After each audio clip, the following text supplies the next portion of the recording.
Hei tid, så det atter her ved en parsle av Gjerstamal. Og vi til Anja Hansen som teker opp, og Paul Fære, og så sjølver Daniel Adol Jakobsen. Og Gjerstamal til Paul, hva ligger Gjerstam da? Ja, jeg sier nok at jeg ikke hittar på det. Altså, hvis jeg skal si det sjølver da, så sier jeg takk herren og for tjenestene. Han gav meg ikke arbeid, men tjenestene. Og dette vi kom frem av i fjallatallene. Og i Matteus 6, 28. Særlig, ja. Akkurat liljen av marsjene koster veksa, tar arbeid ikke og spinner ikke. Og til så har jeg et større ord enn Salomon. Og det så vakkert at hun leser om at det var en tjenere. Og da jeg vet noe også om hva det vi tjener. Og særlig at han tjener også. Og så tjener han og gjøkken dere, øysene altså. Og til meg jeg sier, jo, at det veldig mot hjertet. At han skal nøyta mot likam til at tjene menneskene i kjøkken. Akkurat, ja. Så ser det ut som det det, men det han, altså. Det stendig skriver høysen at vi det omkan har til avstøyd, for at tjenesten skal ikke være last. Og det minner meg at her, at det ikke min tjeneste. Det hans tjeneste. Så sier han her i 17 Korinthierbrev 6, 3-4. Nei, og i øtlom prekva vi dokken som tjenerer gods, i miklom tåle, i trångton, i nei, og i Engels og Paulus, råkna han ikke opp her som han måtte være jøkken selv. Og så hvis vi tok seg om hese her, så liljen her som han snakker om, så sier han, og ta han ikke årsøk å spinne, for jeg får sitt egna urslid. Nei, tjenesten herrens. Og det så kommet til meg i samband vi noe som jeg skal minnes nå.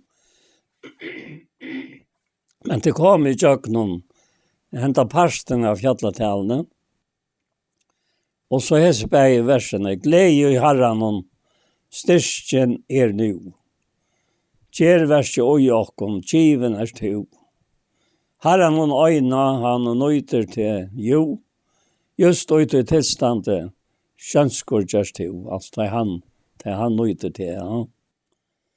Øy til vårt egna kakn, vet at du skalt, har vi sjølsakna menneska nu, glede herren hun myntar til vel, lykan Jesus gjør at det skal.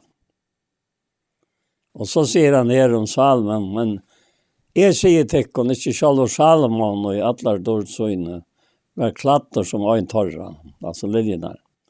Klæger nå god så græsja marskene, så stender det av i morgen og kaster i ovnen. Skal han ta ikke mye møyre klæger tikkene tid, troer vøyk. Akkurat, ja. Og at det sørste uttrykket, det ser hjertet nemmant.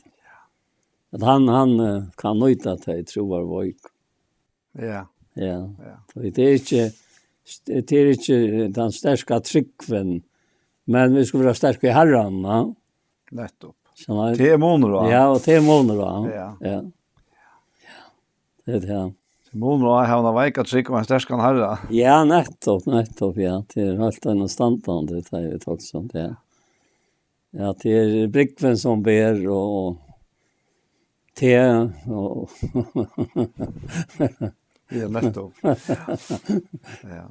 Så kan han sånn vi tar ut, men hun trygg, hentan. Ja. Men vi er faktisk båren atlan vei. Ja, atlatin, ja. Det det som kan være sånn der torfert å frihaldes til. Ja, jeg har alltid selv at han venner ikke en et eller annet. Han åpenberingen hvis hon ikke er avhaldande, Ja, akkurat. så ver hon för vannbøyde og jokkara løyde. Ja, ja. Så tråkar hitse fra meg at, Ja, ja. at vi kommer. Det är nettopp det. Jag vet inte om det kanske att det ligger i åren någon han säger här vi samkomna i Laodikea. Ja. Att det är färden från hin och första kärleken. Ja, jeg er rett og fire, det heter Guds kærlighet, altså, Ja. som han rinner her. Ja, det. Og Guds kærlighet er jo knyttet til vevnene, og der har vi tog som om Rambra 5, de første 5 versene, at rett og kjørt av trygg, hva vi tog fri, vi god, vi har akkurat Jesus Kristi. Så begynner det her iveflauen av øtlene, og vi drev saken av vevnene og dårtgods. Og ikke bare til, vi drev saken av trangten og vi. Så vi vet at trangten virker tål.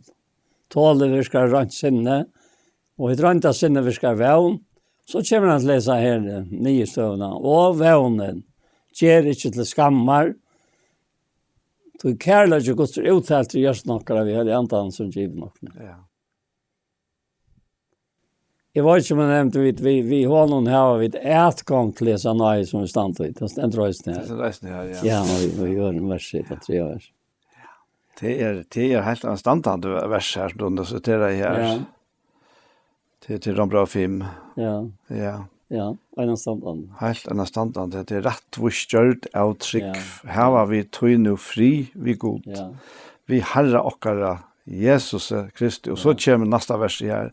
ja, Vi honom har vi eisen finnes utgångt og i trunne ja, til hesa nøye. ja, Altså her stingen henger sammen. ja, Vi honom finnes utgångt og i trunne ja, til hesa nøye. ja, Så det er at det er bare så størst og ondfullt. Tøy at hvordan jeg så etter til okkona. ja, Det är som det säger också till det. Men det Petrus som säger att det leder inte stand isches helt det. nei, jeg vet ikke det, Ja, så till nøyen är en så virkningsfull kraft i okkara liv, ja. Det är alltså det kan virke eller passivt av være kvilland, ja. ja, Men det är kvilland och i herran. ja, Hon är aktiv. ja, Hon är inte passiv. nei, ja, Og at boja etter herran, det er heller ikke passivt, nei. men det er aktivt, da. Altså, det virene vil ha sett på plass. Ja. Og da Jesus kom inn til Martha Maria her og i Lukas 12, Ja. så sørste det til at Martha tog med ut i hos og innan, og Martha var han som tog seg det av tog, som hentet lika med tørva, ja. Ja. Og hon helt det samme som du nevnte nu. At Maria, hon söpplade tøyene bort, altså. Hon satt bare ved føtterne, så tog med åren fra hånden, ikke sant? Ja. Og hon sette seg, i stedet for Martha, hon råkast, da. Så var det måneder, da. Og så lykkes hon avbrukte herren og kjente at du borde hjälpa henne, alltså du borde finna henne hjälp med her, ja. Ja, nettopp, ja. Ja. Och Herren, han hever självande ser på här och i tar törve, ja. Hon är i törve av vita tutningen och sån tjänast då. Men det var inte Maria som skulle föra hjälpa på att här. Att han gav henne Maria och hjälpa sig här från en tjänast då. Som la att göra det som Herren älskar ju. Ja. Att sådana människor vara. Akkurat, ja. Ja. Det är fantastiskt. Ja, jag har alltid haft det så lärande för jag. Ja. Det tog inte av Marsa tjänast då. Och till Maria sa att det tog helt inte av henne tjänast. Bäge var det grunden på plats. Men ganska sinnalär som Marsa. Ja, här ligger säkert öla näck ojas när alltså Jag tycker att det talar bäge om imisk människor, men jag har alltid bort var i okkona. Jo. Men det är några vi Maria. Det är några särskilt vi Maria. Jo. Tui at alltså Jesus i samma hus, ja. Han samma tätt. Ja. Och där boar här. Ja. Men det virker ikke så Marsta her finnes ei oppfyre. Nej. Hvor han verlig Ja. og nu som da vi synes her i løtan, eller nu løtan, ja. Og til Maria sier, Ja. hun sier til at altså, alt hit ovesentlige, vi gav seg en sagt, Ja. til man boja, Nettopp. tog henta løtan ikke, her er han ikke av, ja. Nej. Sjalt om det, allikevel en avlegg av løta ta, at man sitter ved Jesu føtter, ja. Ja, och hvis du huxar om en Jesus Sverige en lika med och lojkor. Ja. Så han var som tann och tog lika med någon inte arves en vit. Nei, Han måtte flytas, eller flyta sig och gänga och han måtte sova och han måtte. det og Allt det här, ja, så allt det, ja. Så vi känner över folk honom. Ja. Allt den standard, ja. Men Jesus visste ja allt, så här var inte näkan som näkar, och det sagt var helt inte, det mest inte som var det, är kjett eller fornärma eller näkan. Nej. Och inte så kommer fram, va? Og han kommer inn i bøyla til etter settene, ja. Ja, det är rätt. Det hans etleve, ja. Han har tänkt ju på att det här som ständer här och i fyra klint bra troj. Ja. Och i samband vi har det här som vi nämnde, ja. Och här särst du så att den näkan som ja, ganska vitt och metalliga hoxnarleis ofta att det kommer till det andra, ja. Och det tids mer ösning här att det är tryckvande i Korint Vauro, ja. Och han säger här, och bröver fick inte tala vid tyckon som vi antal i, men bäst som vi hållt i, som vi nyföringar i Kristus. Mjölk gav det kunna dräcka, mät gav det kunna inte, tog det tålt och det inte än. Jag till tålat inte nu helt. Tog tid hållt igen, tog ju övont och träta tyckra mittlen, tid tar inte hållt i. Och bara det kunna som människor van. Och så löser han kostar vara. Ja. Och som ofta så försänner ju kåk till man ganska upplever detta att man själv är det här som här vi skriver om. Ja. Det är alltid av till egen lika. Ja, att väglöjden, väglöjden och station i halten är det att det blir förnärma och att det köttet röj. Akkurat. Och bäg är lika Halslig. Ja, akkurat, det är halslig, ja. Men så tar han för att lysa hur det virkar. Ta en säger Paulus med en annan är Apollos med tid ta inte människa. Kvart ta Apollos och kvart Paulus. Tänare som kom till tryckvi. Och det är eftersom Herren gav ögonen och kvarje. Jag plantade, Apollos vattnade, men god gav växt. Kvart han plantade att han vattnade till näka, men god som ger växt. Han plantar och han vattnar det åt. Då skal kvar och en få sin egna lön efter sin egna arbete. Då vet det samverka med Guds. Tider och äkerlämte Guds, byggningar Guds. Och jag hade att här är en standard av minna sig själva. Att här är vi vita uttrycken. Det kommer till allt det som är i Kristus. Det är inte är. Nej. Som har så som jag. Och hon är så som jag. Och han är så som jag. Men det är alltid vit. Ja. Och det griper mig som jag har lyser nu i så det är så studerar och går att ut till det. Att och också att det är alltid vit.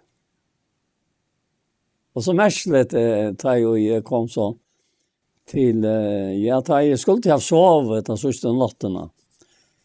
Att han ja.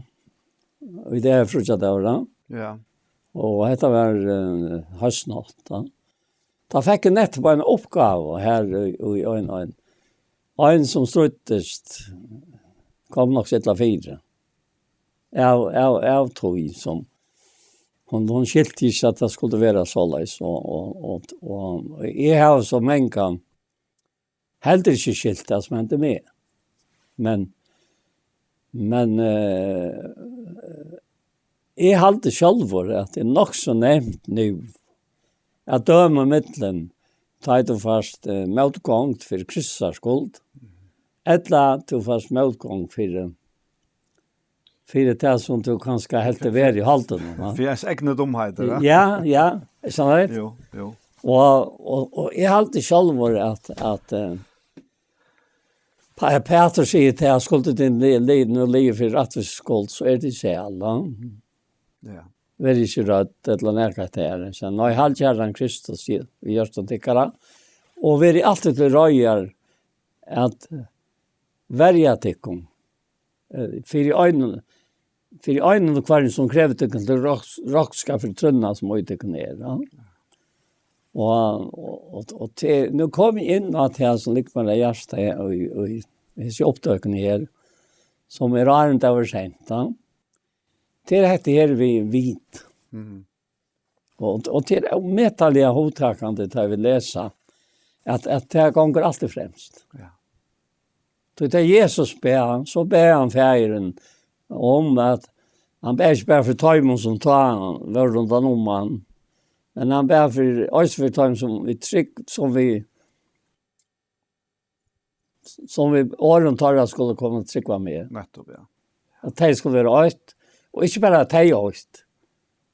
Han som i øyt vi til, og så sier han, at de skulle være øyt vi akkurat. Så nu först att jag vet. Att det är god sameren, det är god fären, och det är god salen, och det är god heliganten. Som är i ötlund tajmon, som har honom till. Så att det är en Ja. Så att det är omvättlig hotakande tajto.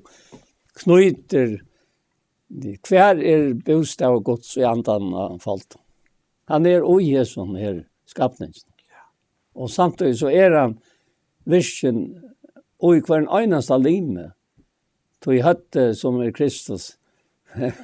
og anden som talsmaver hans her. Til han som høver, liksom som en samkommer. Ja. Det en utrolig hovedtekne som vettler fram og i den egna anta, altså, som høylig anten. Ja.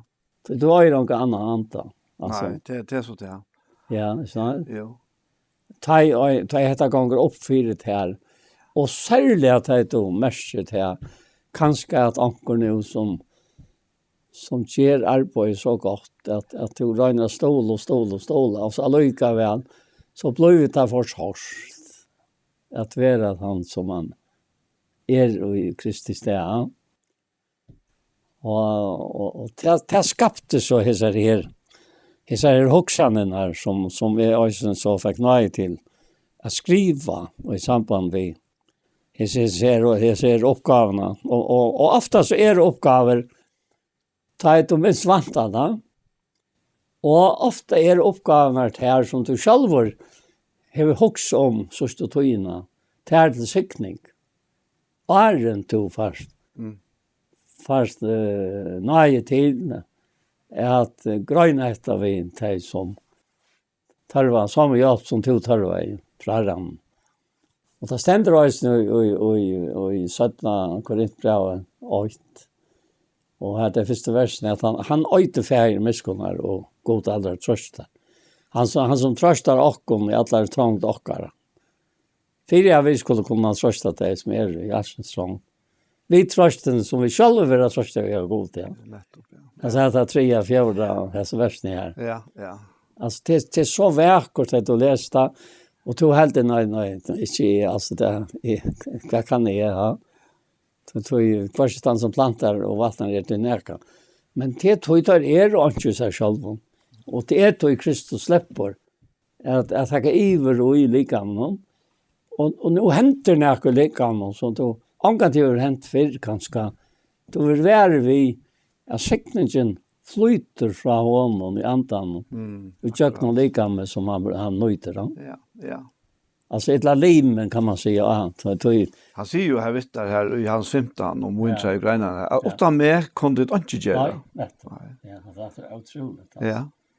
Och ta mynten här av Ja. att greinen och att tränarna. Ja. Det han är ölla starkare. Det ska det halta vi. Ja, jag kan lukka ta till vi här som jag slimar upp här som faktiskt är det travet att samma. Det är att det kan ta vers 11 här ur 4 Korint 12. Allt hetta virkar hin eine og same ante, som etter vilja synon byter einon og kvarjon fyrir seg. Ja. Og så sier han her, tog eins og likame eitt, Ja. og hever nekvar limer, men alle limer likamsens, der så nekvar, tau og eitt likam. Ja. Så eisne vi Kristus, og så kommer han til landamal og just ned, hvordan det fungerer. Det er vers 13. Ja. Tog vi einon anda, var vi ødel døpt at vera eitt likam. Ja. Altså at fungera som et likam. Nettopp. Og han sier anna kvart, vi nu jøter eller grikker, sjæl eller frals, Ja. og vi har ødel finnes ein anda at drekka. Ja. og det er faktisk parallelleren til vintre i greinene her i hans 15. Ja. Og det er og at det er så helt omedelig tydninga mykje bare for okkon og for heltene og i Guds samkommi her gjør altså for at Guds rydje kan breiast ut til en flere og at det kan virka og i okkon som tryggva. Ja. Det er så ikke akkurat det her som du har vært inne i at det ikke er Nei. men vit. Vet. Ja. Vet. Ja. Og eist et annet som jeg har hukket om, du veldig ofte nevner, til Rombrau 12, Ja. Og her jeg nevnte sikkert før, men eller mest til ene fyr, ta ene fyr at han sier egentlig det samme her, eisen som jeg akkurat har lyst, ja. Ja. Han sier, Bertings, at som hendte alt, når vi omskapt, vi enda noe sinnestikker, så de kunne regne hva vilje Guds hitt gåa, damlige og fullkomna. Så sier han, tog vi nøyene i mer i given, sier vi en og kvann tikkere at han må ikke huksa hakre enn han eire huksa, men at huksa vi visdom i alt etter som god til å bytte einon og kvarje mal hans hattrykk. Og så var det for huksa, kvært til at huksa hakre enn vi eie. Ja. Det kommer her i neste versen her, som jo nesten akkurat lykka som det vi akkurat har lyset. Tui eins og vit hava nekva limer og ein og likam, men at limene hava kjemmastarv, såleis og vit mongo eitt likam og i Kristus, men først for seg vi limer hver annars. Det vil så si at hoksa hakre enn man eier, det ikke at teka hinne vi, ja. At ta det og ikke vita. Og ta hoksa av det hakre enn vi eier. Ja, passar ja. Ja. Ja. Och ganska särskilt tror jag för någon tajvet vara salt. Ja. Och sånt där som är alltså att det salt det är ganska. Ankrovinen som är så god med han. Ja. Och i skiltet att släcka till när kvar så igen ja. Och det tog länka tror jag vinner ta in natt. Och i tog lärde Herren med här, känner du? Det här som vi inte skiljer själva, då var djupt svara i och hjärtan. Känner du? Men det är inte vi näka människa lite att göra. Det är mer vitt att göra som vi var i Kristus. Ja. Känner du? Ja. Och så kommer den första tanken, tar vi också, ja, men är man klara med själv alltså. Så och tar vi helt färn ut att köra, så. Ettla är man fyrtjava. Så Ja. och det klarar inte. Nej. Du klarar inte. Du sartor i halten. Då att det är bara vi själva som kan geva hela antagosorg. Akkurat väg. Anken kan ju ha andra gå sorg för tog han är inte vi med. Nej. Ante kan inte få sorg. Att han hatar. Tog att anten är ju.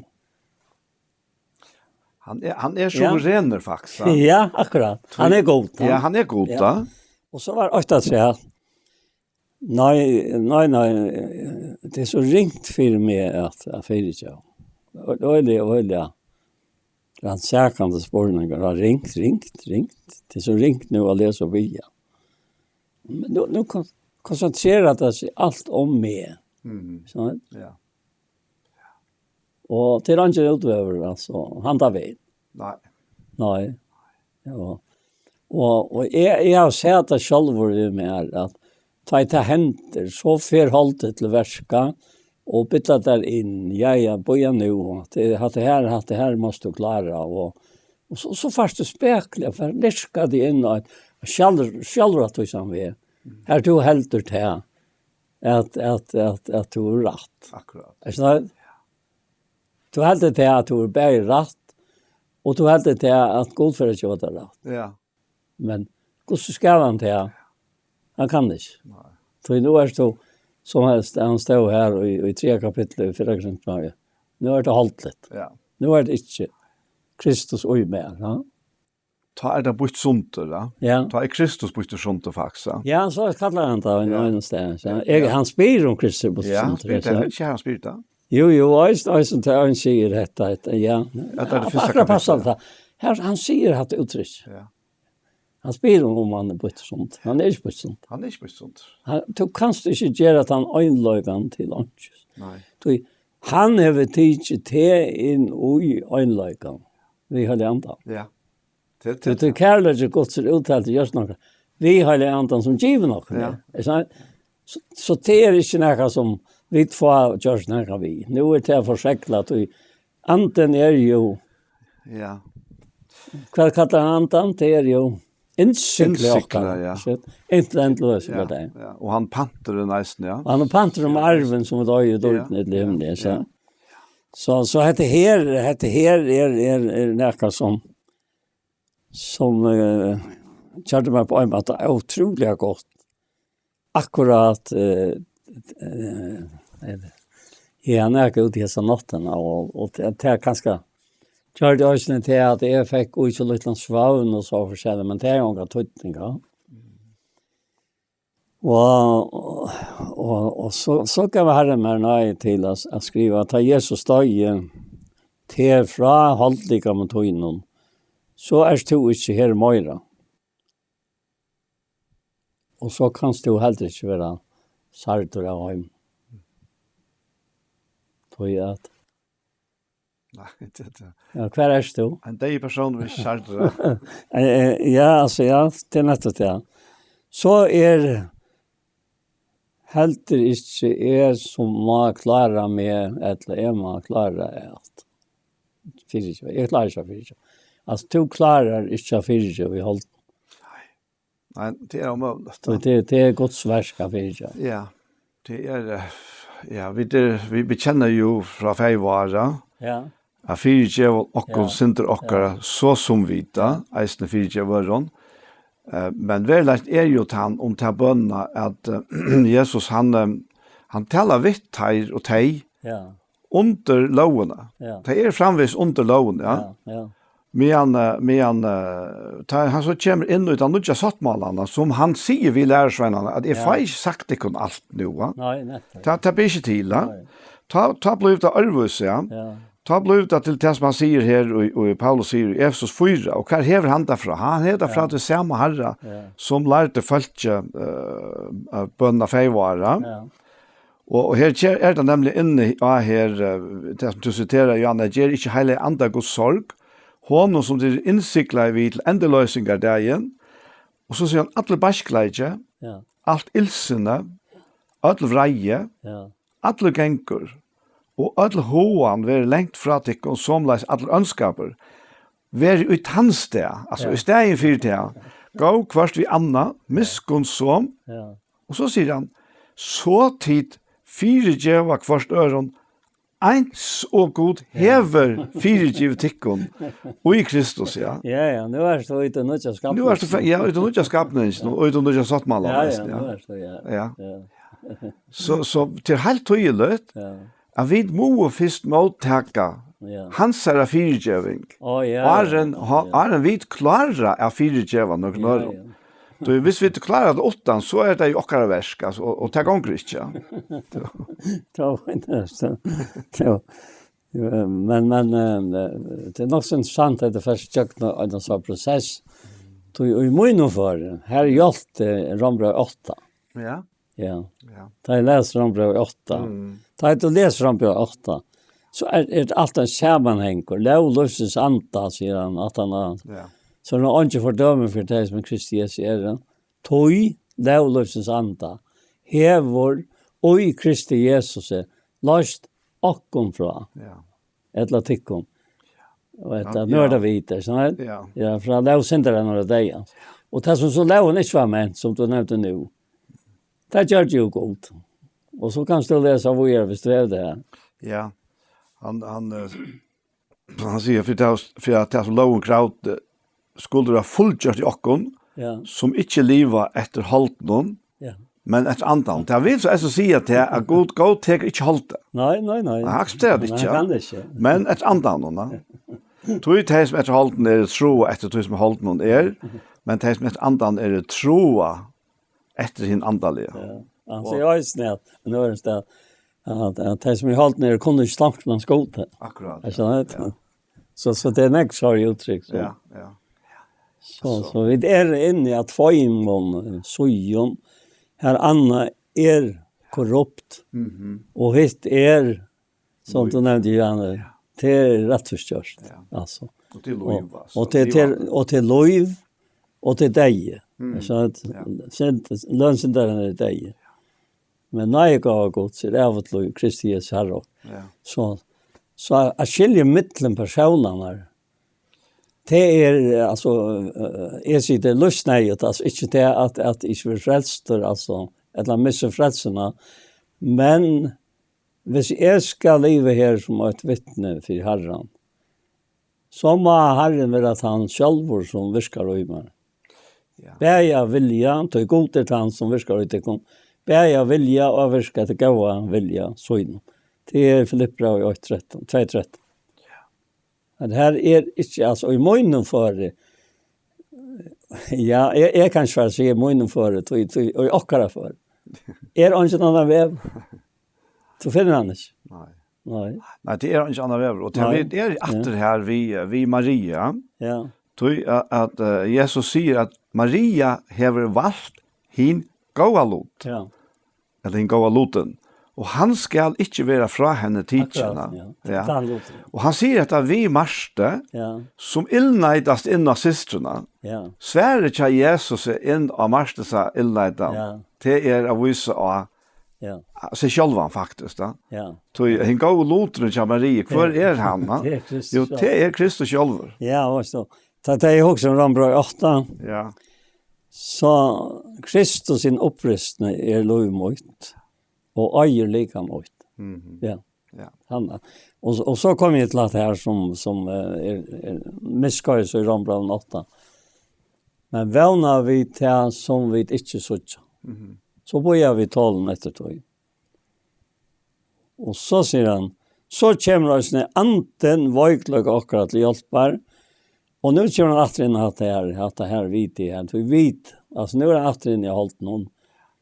Vi som har hållit ner, vi vet inte vad vi skulle be om som be över. När anten själv be för oss, vi soffon inte kunde sägas, och han är ransäkare just nu, vet vad tror han antan ser, att vilja Guds spira för en höjlov. Alltså, det är så visst att det är lov, mittel himmel och gör, alltså, det är avståndet ner och ången. Som sa, alltså det är inte alltid avstånd. Det är fantastiskt också, säger Paul. Ja. Och i åkken som tryggva, Ja. 4 gångs alla tøyen en himmelsk aktiviteter. Ja. Fra tronen, og in i åkere gjørste. Ja. Och så säger han, och vi vet allt samverska tar till gåva som älskar god, tar som efter Rai Hansar är kallat. Det är Rombrev 8:25 som jag tycker på sig. Så att det är inte småväges kvart anten eller god man huxa tar vi ett valt honom sorg. Och vi kunde bara valt honom sorg vi själva att halta att vi klarar oss själva. Ettla hållte färg till att vara stolta. Och Petrus säger Da han över tåsa vi om tar äldst och hur stor skulle vi vara. Och i Romplan 5 ofta snackar om det för. Och samlas till Donko. Vi är en äldre undergiven. Och så kommer han till det här. Att vi är stolter. Tog god ständer hin och stolt emot. Men hin och ämjuk och djävla nej. Det är otroligt alltså att det är gripande att läsa. Det vill säga att så har jag kommit till mån till jag var omkår. Paul, är du inte föräldrar någon lojen? Är du inte undergiven tar och i samkomne som eller det i samkomne som är så gav vid det. Jag är så stolt. Det är okkara felagsliv av åt Kristus. Ja. Och jag menar att tacksam Herren och för att han speglar arbetet in i mina bevissthet och så ja. Jag tycker vi inte till att vi han inte av just det. Att jag har ju klara sagt nej till det som Andreas Tilde ofta säger. Ta syndra locka till sitta nej. Alltså jag var inte så ofta han säger det jag de nog faktiskt. Men ta vakt med att vara på vakt. Visst det är det att akkur som är öra nog till men allikevel så är det skaftas. Sitta nej. Det är konsekvent, det är snart. Och så där så. Så man sitter här vid en äntligen tacksamme för det att vara vandrar upp till att vara vit. Alltså inte det som i ösnen lärt det att det är inte vit som samlas här som är då. Men det är samma vi ötlon som har en kvar stälje. Akata namn här så rönne hjärta. Ja, här kommer så att människosliga och till halsliga och det är åter oj här som du nämnt ut från 4 Korinta. Ja. Och det är vi tossar kanske inte det om Paulsamaur och Apollosamur. Nej. Men vi kan tossa om att vara pinsamaur och vara brödamaur eller kyrkjemaur eller. Ja, så säger Arnold Edvardsen att han var här att han var bär i påskamaur och pinsamaur och jolamaur. Ja. Så. Men det tar ganska käntliga. Ja. Men det är ju helt för sånt helt inte här det ligger. Nej. Det är inte han spyr kvar Paulus. Kvar Apollos. Ja. Men det är bara ampo. Det är bara tjänare, ja. Det som täller. Ja. Det är alltså för det visste att det som så kommer vi till det som har en siktnare. Ja. Det som han ger växt. Paulus planta inte kvärt som helst, da. Och det var helt inte vi en kvar anta att Apollos vattna, ja. Men han samma kopplingen här, ja. Ja. Som ger det att Gud förbrukta det och att han ger till växt. Att det är Guds verk egentligen. Det sista tydligen som jag har varit och har det imisk möten till imisk fra ett eller sin det möjligt ett eller nek. Så är det personer här i mitten som har så otroligt inligt och så. Alltså men det är inte tar vitan om allt som ger intryck. Nej. Hon kan imponera det gamla människa. Är så här? Jo. Tror jag att det är fantastiskt att ha kunnat till. Men så är det för det lust ett vänner man han ska öjligt att rösa sig upp. Och han stod mitten branscherna. Det konstigt att jag skriver mannen det möter väl bara möter väl det så säger att alla två så ancha säga och i kväll. Nej, är inte stand till att närka så säga han. Och så I minns som om vi inte sång en sang. Jag är så god så given sang ut. Och tar det i sånt till sanchen, tar röste med över sig. Och han dog på något annat. Alltså. Men hej du horstan hesa låtna, det var akkurat som han mentes i andan. Altså. Og så tog han fram at han snakket ju om at det var måner av en bostad og en tilhalt. Så sier han. Og tjekk ut fra skriftene og ta seg til okken som sa til her om dette. Og det ble akkurat som det ble himmel inne i. Og jeg bostad som vi var i telløtene. Dette var en sjæl. Og så han livar, og han har fått inn i alle detaljer. Det er ganske dårlig. Jeg skal helst ikke gjøre det, tror jeg. Ofta så säger jag inte till han och spyr vad det var han säger. Han säger det till året att det som han säger. Det klarar jag en gång till. Nej, det är det samma. Men så säger vi han. Det var livet. Och gav en sang ut. Det är inte längt mött. Vet att det flesta av det blir som var. Och så säger David han, vi stod nog först hem, vet du, färre inställningen som var grund av en tillstånd och i ligan. Så har jag inte färre så glädjer hem som du först nu, att han har, att Herren i andan och livande gör det bådskapen och kökna till dere. Och vi förra synter in och ut här. Alltså han var glad. Ja. Det var inte bara till att han var glad för sig, att han klarade det. Nej, det var detta som Paulus säger i Efesosbrevet kapitel 6, att beande i andan, alltså för i ötlorna alltså. Och så säger han att för det mer vi, säger han, till 6 så tar han ta sig om synen till hennes öjsten igen. För det mer vi är mer skulle vara given år, ta jag lät ju på munnen, så är vi där vi kan konkurrera landarmal evangelium, så ser han om sån tillstånd, för kvart skuld är ju lunch. Och så lägger han att det ska tala om det som är öja tala. Ja. Kanst du tala om det som Herren vill tala när jag inte likam utan i andan?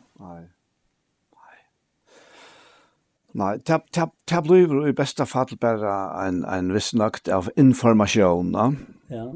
men och kunnlägga, men heter uppenbarelse. Ja. Det som anden gör, Ja. Och kvar ord till detta spyr Paulus. Ja. Men det är så akkurat det. Kvar ord till detta. Nej, det är inte också som du till detta. Men donaskap också är från Herren. Ja. Och han ger häsa nöjena. Ja. Han ger häsa nöjena. Ja. Och jag måste så bara säga för mig att det är den största glädjen som finns. Det är att kunna geva vidare det som Herren har givit. Ja. Men det tyngsta som finns, jag har prövat det det är att röjna att få huxa och tankar fram och få den nya blä och röjna att läsa det upp ganska och så. Alltså, jag minns gott att vi faktiskt avgjort att detta var just för. Och det var, jag följde med bådskap, jag finns ju för Herren om David och allt det här i samband med Batsebe och allt det här. Ja. Och jag skriver flera sjuer nio, så är sån kväll i Ebenezer, nekv år sedan sjående. Så får jag upp och rönte att börja till fram utfrån att jag skriver nio. Och jag stod här och jag ser goda lötna som stod här, det är nekv för lunch, det var nekv, det är allt för lunch, ja. Och jag kände bara hur så årene, de kom härifrån och ut till talarstålen och så dotter bant nio. Okej. Ja. Och jag lärde bara att ta bort ut och hatt her ikke. Hatt ikke vevren, Og så settene, jeg minns at ena kvalitet her, det var ikke Ebenezer, til så var et år eller 2, jeg minns ikke, men og talerstolen var fruer som alltid var ta i gosser, Og her, det taler noe inn i min hjerte om at det her fra Efsos 8, Ja. om at det innsiklet Ja. og pantene. Ja. Og jeg får låta disse tankene, det var ganske 5 minutter eller hver. Og så bare, altså. Så var himmelen her, ja. Akkurat du forteller her, ja. Og det lærte meg til kvalitet, at det altså moner også. Det altså moner også. Og det ganske øyla svært at løse til monen, men jeg vet bare at han avhengighet som Paulus sier av, at mer skulle være given år. Ja. Han eier for åkken ødel som ber året fram, Ja. av være den største avhengigheten. Ja. Jeg er avhengig av at mer skulle være given år, Ja. så at jeg kan tale om det så som jeg eier tale. Ja. Akkurat. Ja. Akkurat, ja. Og det Paulus tar det til, ja, så vidt av vidt. Ja. Men det som jeg også om samband vi hatt, det var ikke slengt for det kom. Og det var det her, hvis jeg ikke mistet vekk. Ja. Sankre sier til at så været han jo, altså. Herren som talar, og jeg og jeg to. Herren kan virka, om to ikke kan. Ber to tog fram året. Alt annat gjør han. Og ta vita at det bæra, alltså bära till inte rätt att bruka, men till anden som gör året livande till god anden, ja. Ja. Säger han i Södra Korintbrev, ja, ändan kapitel 3, ja. Och allt vi som tillber han och tillber andra sannlika. Jag vet inte testen det här, men hade och god anden.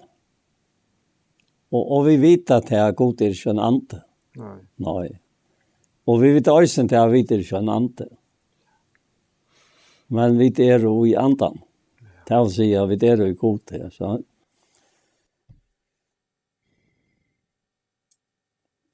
Ja, jag har ju upplevt ösne i mist om min fer i samband med satanasna och jag minns en affär jag skulle till Larvikar och skulle färra vi tättnande. Och jag följde i Jack Norror till tättnande att det var inte färden från husen som i 80 över färden. Och så jag väntade hemma och det var jag klarade möte jag när jag vid Janklanaren här ivriga. Men jag klarade möte om så bara för nästa tur. Så jag väntade hemma till Annika och Konvin och hon undrar på jag kom åter, men så säger hon vad det var och att jag ville att vi bäj skulle. Men ena löt samman. Det köta sig blir Larvik. Sälja ta han silt ofta, ja. Vi tänker så innan sova sikna löt samman. Och det här vi till att det blev Jesus här som rensa samvetskakare, känner han säger han bra om någon nöj i Hebreerbrev 9. Att blev Jesus här har rensa samvetskakare från de verskorna till att han är livande sanna godhet. De verk tema som var hit förra som vi snackade om. Ja.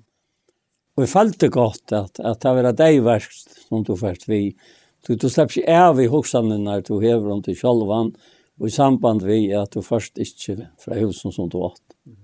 Så nu det var mycket nyst av mig själv. Och då väntade jag. Och så är möte som sånt att jag vill ta och så möter livet. Så kommer hon Stavs Monica. Ja, Monica Stavs. Och vad hon tänkte lite tänkte det var inte hon säger bara vem med att jag ska se att här Paul jag synter mer svenskar till läkten det nu va. Att det är först och väl från huset. Vad mest då? Ja, hon mest. Ja. Och så gick och svart det. Så nu så hon särskilt. Paul, hvis jeg er ferdig fra Hulsson og med og min Ingvar, ansmatter etter hjemme ved bøtten, og de var små ta, sier han, ta til hente, eller ta til hente, ja. Og jeg bare, jeg kan bare hårene etter og ferdig.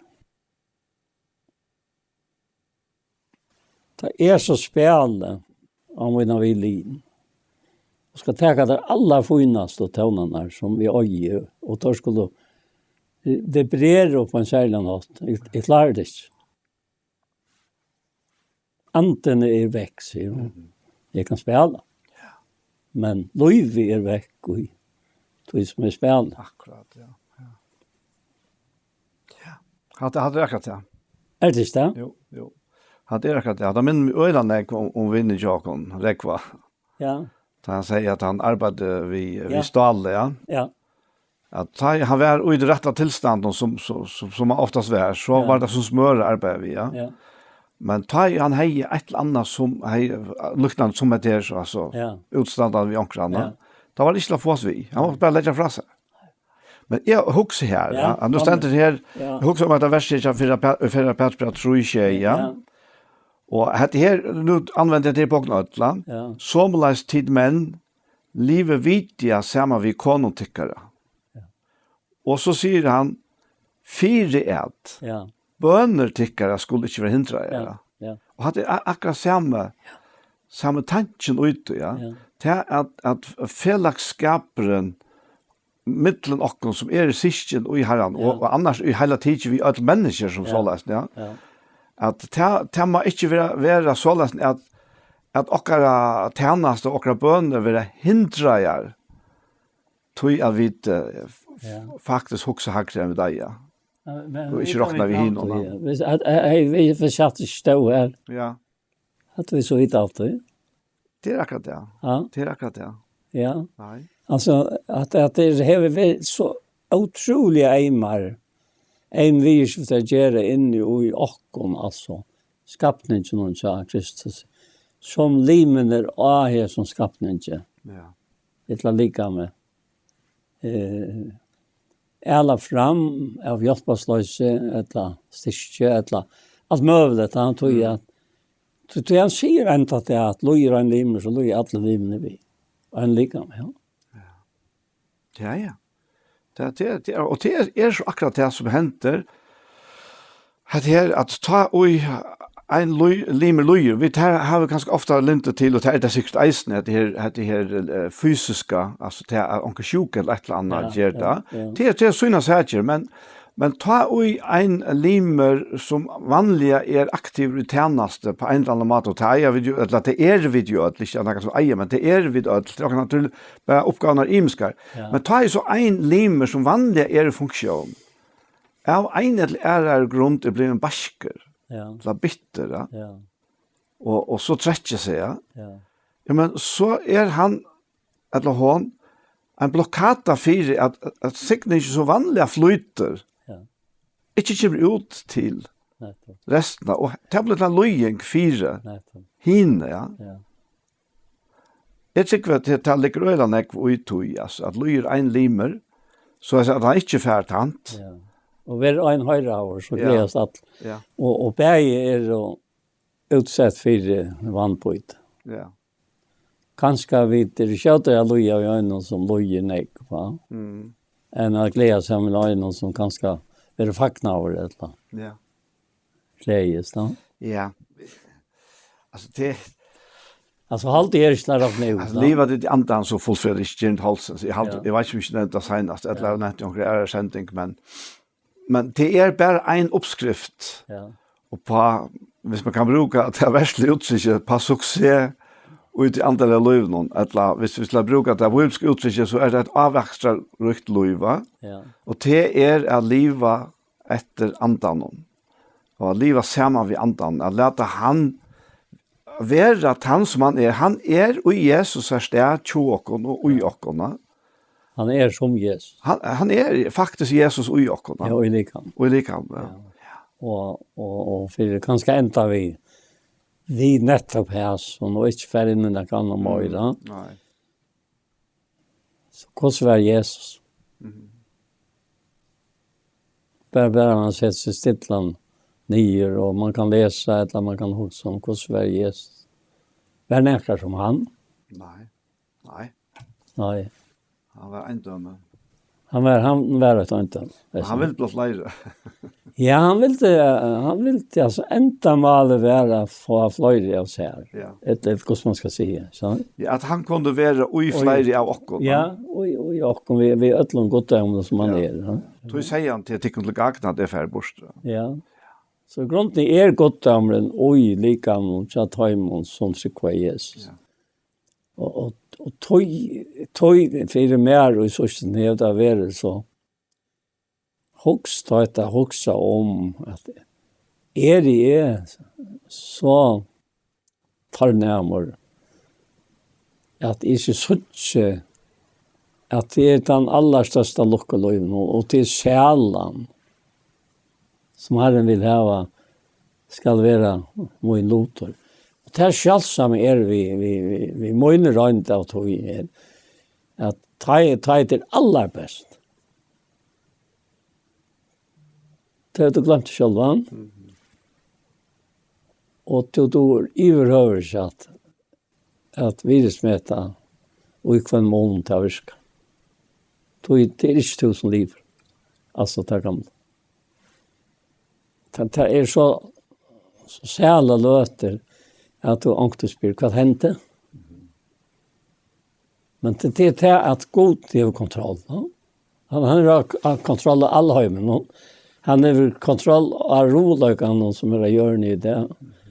Och han har kontroll av ötlund som är av honom själv och gör i det. Alltså. Så och han har kontroll av människan och vaktlögten i himmelrummet. Det är allt underlagt. Ja. Det är helt fantastiskt. Ja. Det är helt fantastiskt och det här den utgången. Ja. Som vi eier, vi trunne, ja, til sånn ja. At hon er så tilgångslig for jokken ødel. Ja. Og meira vid ødel livet og gjes nere, større vil gleden. Her er helt turs, det er nok så løy at ha utgang til det som du stender i. Jo. Hvor skal det ha utgang til det? Det er en støv og tørvor, og han er helt ranget til pæt. Altså, det er ikke, nu kan jeg tenke at det er ikke lattere, nu kan det ikke også. Nei, det er et lov. Det er, og du sier eisen her at vi tar finnes en anta at drekke av. Ja. Eisen tar han sier at det tittar ikke ut alt med, vi har 15. Jeg har gjort alt ikke, og så jeg har sett det til at tidsforferdig ut og blir avvokst. Akkurat. Og avvokst tykker det skal være vis og feiring kan gjøre at det kan alt som til bian om. Nå er det andan. Ja. Og soffer ikke andan om. Det har vært tidset til ettekter her. Til han som vet hva andre tror rett. Han vet hva andre tror. Du vet vilja godt spyr han for det. Han sier ikke mer om det. Nei. Men ta er vilja godt spyr her og her. Alltså och tog för någon gosse. Ja. Ja. Ja, det kommer mal säger. Ja. Vi kommer mal, ja. Ska du be en bönsam Jakob Paul? Gå färger, tack för att vi kunde vara här samman. Och Harry to varst alltid kvart det to varst på sjutoj som kommer av munnen och og Jakob minner okkom størst om til at vi skulle ikke si at vi skulle fære her og her, og vi skulle handla, og vi skulle gjøre. Og tog vi der en røyker.